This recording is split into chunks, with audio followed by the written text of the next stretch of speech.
Ассаламу алейкум, Жамат. Assalomu alaykum va rahmatullohi va barakatuh.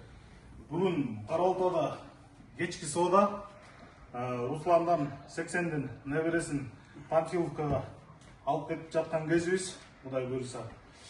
Сода бішті, басы $15,000 болды. Султандың 80-ден небересі. Мать, получается, статуса дочка у меня. Енесі статустың прямой қызы. Ба жағына келгенде $15,000 болды. Азырқы тақта бойы 94, құлақ 20+, пробный қозылар бар екен. Мұндай гарбаноз, тіштері майда, чистота жақшы, бұйырсач.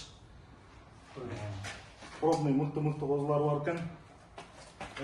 Эми Панфиловка барып, біздің өзінің гареміне қызмат қылатындайша айтқандайшы. Руслан берекесін берсін. Buyursun. Когда чемпиондор будет.